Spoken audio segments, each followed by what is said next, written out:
안녕하세요. TV일바라다의 김찬석입니다. 안녕하세요. 연교기입니다.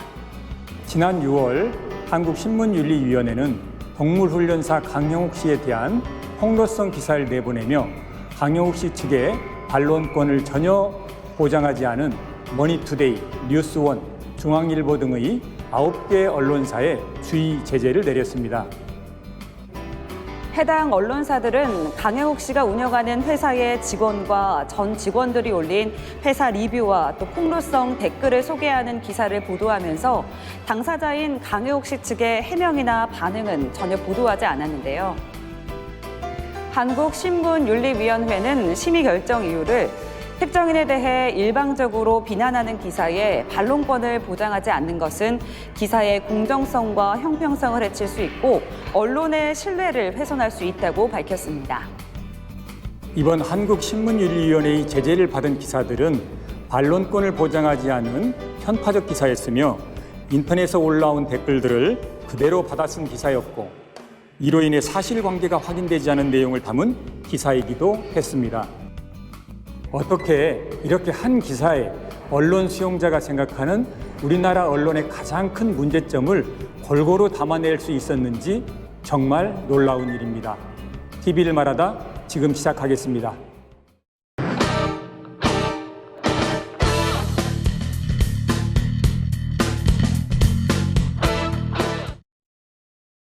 안녕하세요. 한국교통대학교 강승환 교수입니다.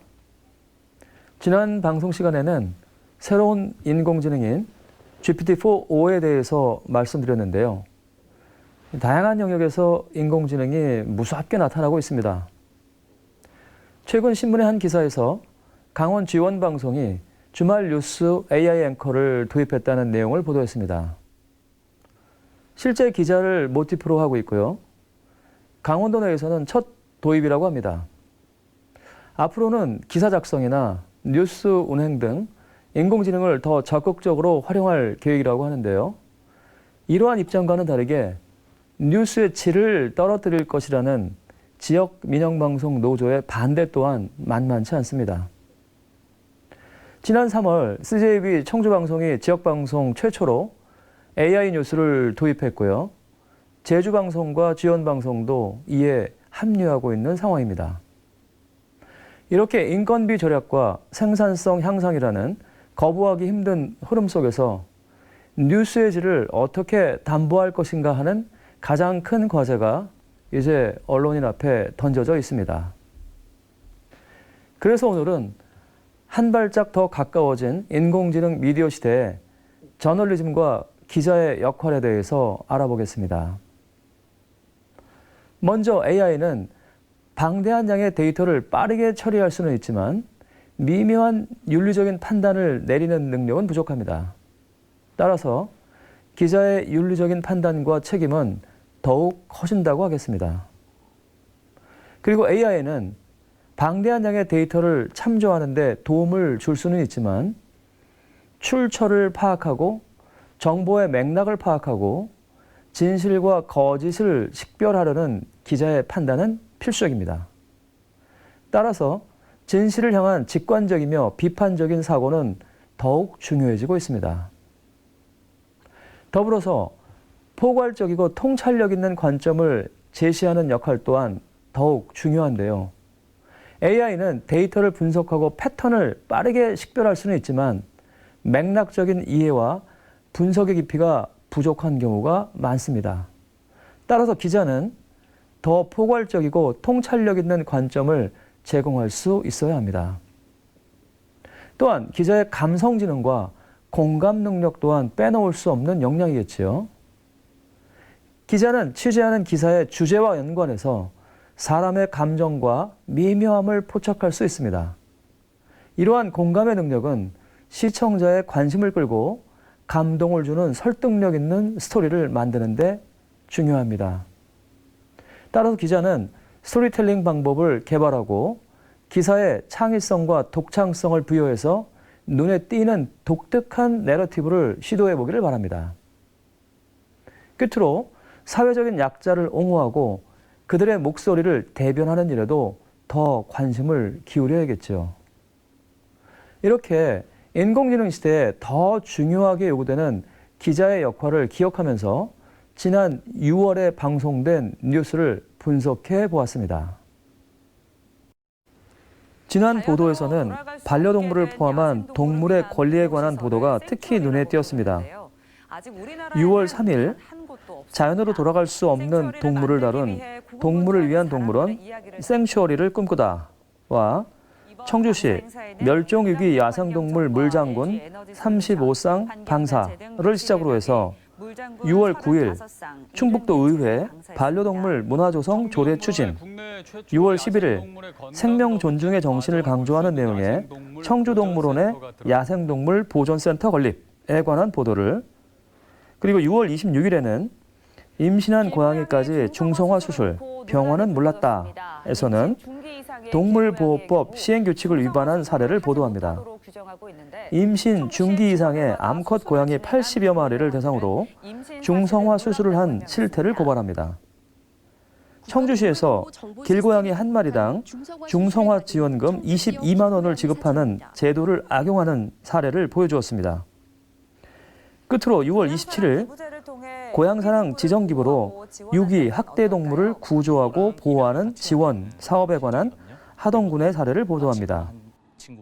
이렇게 동물권 보호에 관한 보도에서 앞에서 강조한 기자의 역량 중에서 감성지능과 공감 능력이 특히 돋보인 사례라고 하겠습니다. 이어서 출처를 확인하고 정보의 맥락을 파악해서 분석하는 비판적 관점의 보도 사례를 보면 6월 21일 청주 시외버스터미널 대부 계약 특혜, 문건 유출도 드러나 제목의 보도에서 3년 전부터 지적해왔던 청주시의 청주 시외버스터미널 운영에 관한 불법적인 행정 사례를 보도합니다. 일반 입찰이 아닌 수의계약으로 특정 기업에 특혜를 주었던 것이 사실로 확인된 내용이었습니다. 불법 전대로 인해서 특정 업체에 특혜를 주고 청주시는 83억 원의 손실을, 업체는 90억 원 이상의 부당이득을 보았음이 드러나게 됩니다. 이러한 보도는 기자의 지속적인 관심과 비판적인 관점이 결실을 본 사례라고 하겠습니다. 다음으로 통찰력 있는 관점을 제시해서 성공적으로 지역을 회생시킨 보도 사례를 보면요. 6월 16일 아토피 마을로 소멸 위기 극복한다. 전국서 입주 경쟁. 이 보도에서는 금산군 군북면의 아토피 자연치유 마을에 대해 소개합니다. 아토피와 천식이 있는 자녀를 둔 가정에 입주가 가능하고요. 전국을 대상으로 치열한 경쟁을 하기에 추첨을 통해서 1년 이상 기다려야 한다고 합니다. 편백나무와 황토방으로 지어져 치유 효과가 있어 유명세를 타서 205개 동으로 확대한다고 합니다. 환경오염이 심해지는 요즘 아토피 특화로 농촌 유아거점 조성의 추진과 더불어서 농촌 돌봄 치유농장과 유기농작물 공동재배, 그리고 잉여 생산물 판매 등 마을 수익 사업도 기획하고 있다고 하니 지역 소멸 위기 극복과 그리고 경제적인 파급 효과가 기대됩니다. 끝으로 약자를 옹호하고 그들의 목소리를 대변하는 보도 사례도 많았는데요. 6월 4일 폭언 협박에 지친 공무원 악성 민원 벗어나 살림치유. 6월 10일 청년 농부에게 베테랑의 노하우를, 귀농의 꿈을 돕는다. 6월 11일 자립을 위한 첫걸음, 장애인 일자리 박람회 북적. 그리고 6월 13일 외국인이 인구의 5%를 넘어서는 다문화 국가를 대비하기 위한 외국인 채용 박람회. 6월 14일 장애인, 비장애인과 함께 작지만 행복한 한마당 축제. 마지막으로 6월 18일 고립된 이웃을 위해 봉사하는 무더위 속 특별한 봉사활동, 깨끗한 일상을 되찾아 드려요 등의 보도를 통해서 잘 드러나지 않는 약자의 목소리를 적극적으로 대변하고 있습니다. 지난 6월에는 전반적으로 새롭게 등장한 이슈가 두드러지지 않은 상황에서 인공지능 미디어 시대에 더욱 요구되는 감성지능과 공감 능력, 정보의 맥락을 파악하고 분석하는 비판적인 관점, 통찰력 있는 관점의 제시, 그리고 약자를 대변하는 보도의 사례를 짚어보았습니다. 이러한 역량과 더불어서 앞으로 시청자에게 더욱 다가갈 수 있는 창의적인 스토리텔링의 개발과 윤리적인 판단과 책임이 필요한 주제의 적극적인 발굴을 기대합니다. 대세가 되어버린 인공지능 미디어의 시대, 우리 언론인의 노력을 통해서 인간의 가치가 더욱 돋보일 수 있는 그런 따뜻한 미디어를 기대합니다. 감사합니다.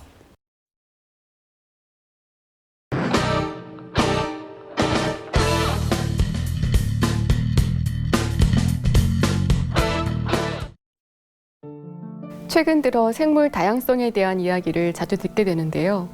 생물 다양성이란 지구상에 존재하는 다양한 생물종과 그들이 속한 생태계, 그리고 그 안에서 이루어지는 모든 상호작용을 포함하는 개념입니다. 다시 말해 수만여 종의 동식물과 미생물, 그리고 그들이 담고 있는 유전자와 그들이 살아가는 환경을 구성하는 생태계 등 이 지구에 살고 있는 모든 생명들의 풍요로움을 가리키는 말입니다. 생물종의 다양성을 보존하고 또 그에 대한 심도 있는 이해를 촉구하기 위해서 유엔은 5월 22일을 세계 생물 다양성의 날로 지정했는데요. 이것은 인간에 의한 환경 파괴로 점점 감소하고 있는 생물종에 대한 우리의 관심을 촉구하기 위한 것이었습니다. 즉, 이 지구상의 생물종에는 인간도 포함되어 있기 때문에 생물 다양성에 대한 관심은 곧 균형 잡힌 생태계를 만드는 것이 인간의 삶과 연결되어 있다는 점을 강조하기 위한 것이라 할 수 있습니다. 생물 다양성을 보존하고 풍부한 생태 환경을 조성하는 일이 중요해진 이유는 균형 잡힌 생태계가 유지돼야만 우리 인간이 다양한 식량과 깨끗한 공기, 맑은 물을 얻을 수 있기 때문입니다. 즉, 생물 다양성은 우리 인간이 건강한 삶을 누리는 일과 직결된 일이라고 할 수 있는데요. 우리 지구에는 총 870만 종의 생물 개체가 살고 있다고 합니다. 여기서 놀라운 점은 전 세계에서 매일 150에서 200종이 사라지고 있다는 사실입니다. 잘 알려져 있는 것처럼 지구 환경의 변화로 자연스럽게 사라지는 생물종도 있지만 인간의 활동과 무분별한 산업 개발로 서식지를 잃은 생물종이 멸종하는 일이 증가하고 있다는데요. 그래서 현재 많은 생물학자들은 지금과 같은 수준으로 환경 파괴가 지속된다면 2030년경에는 현존하는 동식물의 약 2%가 절멸할 가능성이 높을 것으로 예측하고 있습니다. 더욱 우려되는 것은 21세기 말이 되면 생물종의 절반이 사라질 것이라 경고하고 있다는 겁니다. 한국의 상황에서 보자면 21세기 말이 되면 한반도 생태계 전체 5,700 생물종 중에서 360여 종이 멸종할 수 있다고 하는데요. 이것은 한반도 전체 생물종의 6%에 해당하는 숫자라고 합니다. 이것은 앞으로 약 5, 60년 후에 우리에게 닥치게 될 일이라는 점에서 그냥 흘려들을 수만은 없는데요. 생물 다양성 감소에 대한 이런 예측과 경고에도 불구하고 사실 현대인들의 대부분은 그 심각성을 피부로 느끼지 못하고 있는 것이 사실입니다. 그러면서 설마 그들이 진짜 우리 곁을 영원히 떠날까 하고 의아해합니다. 하지만 숫자로 나타난 통계를 살펴보면 어느 정도 실감이 나기도 하는데요. 지난 20세기 말 미국의 뉴욕 자연사 박물관에서 전 세계 과학자 400명을 대상으로 설문조사를 실시했는데요. 그때 그 과학자들은 현대 인류 사회를 위협하는 가장 심각한 문제로 생물 다양성의 고갈을 꼽았습니다. 그 400명의 과학자들은 모두 환경 분야의 전문가가 아니었는데요. 그럼에도 불구하고 자연과학 여러 분야의 전문가들이 이렇게 한 목소리를 낸 것입니다.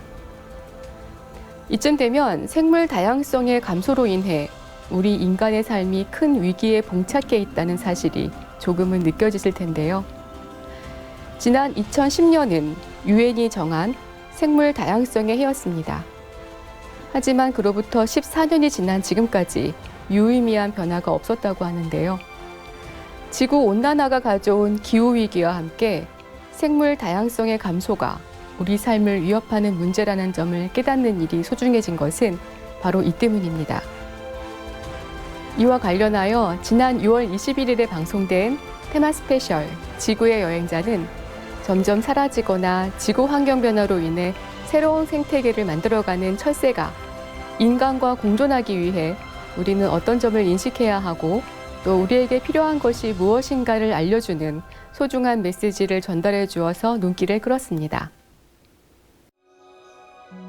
미국 코넬 대학교 조류연구소의 마샬 아이리프 씨는 어려서부터 숲에서 개구리나 도마뱀, 사슴과 같은 동물들을 찾아다니는 걸 아주 좋아했다고 하는데요. 그러다가 어느 순간 자기가 가장 좋아하는 동물이 새라는 걸 깨달았다고 합니다. 그 이유는 새가 항상 변화하기 때문이었는데요. 실제로 새들의 날개짓은 아주 다양하고 햇빛이 비치는 각도에 따라 그 깃털의 색깔이 시시각각 달라지기도 하죠. 또 나뭇가지에 앉아있는 모습이나 물 위에 떠있는 자태, 그리고 장엄하게 날개를 펴고 나는 모습이나 종종 걸음으로 걷는 모습 등 매우 다양합니다. 더욱이 철새들은 엄청난 거리의 대륙과 대륙을 이동하면서 삶의 터전을 마련하죠. 가령 북미 개똥집박이라는 철새는 미국에서 브라질의 아마존 열대우림까지 이동했다가 봄이 되면 다시 미국으로 돌아온다는데요. 손바닥만한 작은 크기의 생명체가 오직 두 날개와 체지방만으로 수만 킬로 거리를 이동한다는 사실은 꽤 놀라운 일이 아닐 수 없는데요. 그렇게 엄청난 거리를 이동하는 일은 우리에게도 쉬운 일이 아니니까요. 철새들이 많이 서식하는 지역은 인간이 살기에도 좋은 곳이라고 합니다. 그런 이유만으로도 우리는 철새 보호에 관심을 기울일 필요가 있을 텐데요. 인간이 철새를 돕기 위해서 할 수 있는 가장 좋은 일은 바로 철새들에게 공간을 주는 것이라고 합니다. 울산광역시에는 백로와 외가리 도래지인 태화강 국립정원 3호지구라는 곳이 있는데요. 2019년 7월에 국가정원으로 지정된 이곳은 여름에는 백로, 겨울에는 땔까마귀의 서식지이자 계절마다 돌아오는 철새들의 휴식 공간으로 보존되고 있습니다. 태화강 주변에는 백로 8천여 마리가 머물고 또 매년 2만여 마리의 철새들이 머문다고 하는데요. 과거 울산은 공업도시가 조성되면서 환경과 생태계가 적잖이 훼손됐었죠. 그런데 지금은 이렇게 많은 철새들을 위한 서식지를 마련하고 울창한 소나무 숲과 대나무 숲을 끼고 산책할 수 있는 공간을 조성하면서 다양한 식물과 철새와 인간이 함께 공존하는 공간이 되었습니다. 또 철새들의 천국으로 알려진 금강 하구의 서천갯벌은 습지 보호 지역이자 동아시아 대양주의 철새 이동 경로상 가장 중요한 곳 중에 하나로 꼽히는데요. 서천갯벌은 국내에서도 온전한 모습으로 남아있는 마지막 도요 물대새의 중간 기착지라고 합니다. 그런 탓에 전 세계의 생존 개체수가 1%밖에 되지 않는 새들도 종종 발견되는 등 국제적 멸종위기 종들을 볼 수 있는 소중한 곳으로 자리매김되어 있습니다. 이렇게 개발과 매립으로 주변의 갯벌들이 사라져가면서 먼 길을 떠나온 철새들이 고단한 날개를 쉬게 할 만한 곳도 이제 얼마 남지 않았다는데요. 서천갯벌이 중요한 또 다른 이유는 장거리 이동에 엄청난 에너지를 쓰는 철새들이 중간 휴식처를 찾지 못하면 생존에 큰 위협을 받기 때문입니다. 하지만 새들의 생존을 위협하는 가장 큰 장소는 바로 도시의 건물숲입니다. 특히 유리로 만든 건물은 자기 모습이 반사되는 걸 보고 날아서 통과할 수 있다고 생각하다 충돌 사고를 일으키는 경우가 다반사고요. 또 야간에 이동하는 철새들이 유리 건물을 투과하는 빛에 이끌려 방향 감각을 잃고 혼란스러워하기도 합니다. 건물 유리창을 장애물로 인식하지 못하고 그대로 부딪혔을 때 새들은 계란을 바위에 치는 것과 맞먹는 충격을 받는다고 합니다. 이보다 더 충격적인 것은 매년 미국에서 철새들이 도시의 건물에 부딪혀 사망하는 숫자가 약 10억 마리라고 하는데요. 여기에는 건물뿐만 아니라 인간의 주거지나 전선, 풍력 터빈, 통신탑과 같은 인공 장애물들도 포함됩니다. 그런 탓에 현재 연구자들은 철새 이동 경로를 보호하기 위한 연구를 진행하는가 하면 뉴욕의 건물들마다 일정 시간 불을 꺼서 철새들의 이동을 보호하는 등의 노력을 기울이고 있습니다. 이런 경험에서 발견할 수 있었던 것은 오랜 시간 함께 해온 인간과 새가 공존해 가기 위한 방법은 다름 아닌 배려와 관심이라는 사실이었습니다. 이 과학자들의 영감이 사람들의 행동을 이끌면서 새를 보호하는 동시에 에너지 절감 효과까지 거두면서 마침내 인간과 환경을 보호하는 법률 제정으로까지 이어졌다고 합니다. 조류학자 마샬 아이리프 씨는 사람들이 자연세계와 소통을 하면 건강하고 행복해질 것이라고 말합니다. 마샬 아이리프 씨는 울산 태화강 주변의 공원은 새들의 휴식처로서도 중요하지만 무엇보다 인간이 자연과 연결되어 살아간다는 점을 알려준 점이 더 중요하다는 사실을 강조합니다. 왜냐하면 새들의 삶에 관심을 갖고 보호하는 일은 사람들을 더 건강하고 행복하게 만드는 일과 관련된 것이기 때문입니다. 또 이런 자연환경과 연결되어 살아가는 일은 도시를 어떻게 만들어야 할 것인지에 대해 더 고민하게 하고 또 그것이 자연을 위한 공간을 마련하는 일로 이어질 수 있기 때문입니다. 대륙과 대륙을 건너며 위험하고도 경이로운 비행을 해온 철새들. 테마 스페셜 지구의 여행자는 이 지구의 여행자들과 더불어 사는 일이 곧 우리 인간의 삶을 위한 일이기도 하다는 점을 다시 한번 상기해 준 기획이었습니다.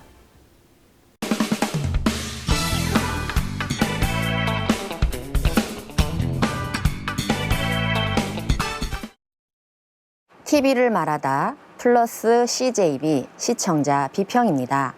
안녕하세요. 저는 충북 시청자 미디어센터 시민 미디어 비평단의 송영은입니다. 오늘은 4월 18일에 방영된 CJB 8시 뉴스의 K 유학생 1만 명 유치도전 기사를 살펴보려고 합니다. 충청북도는 외국인 유학생들을 충북에 정착시켜 지방대학의 경영난과 중소기업의 인력난을 동시에 해소하고 지방 인구 소멸 위기를 극복하기 위해 K 유학생 1만 명 유치를 추진 중이라고 하는데요.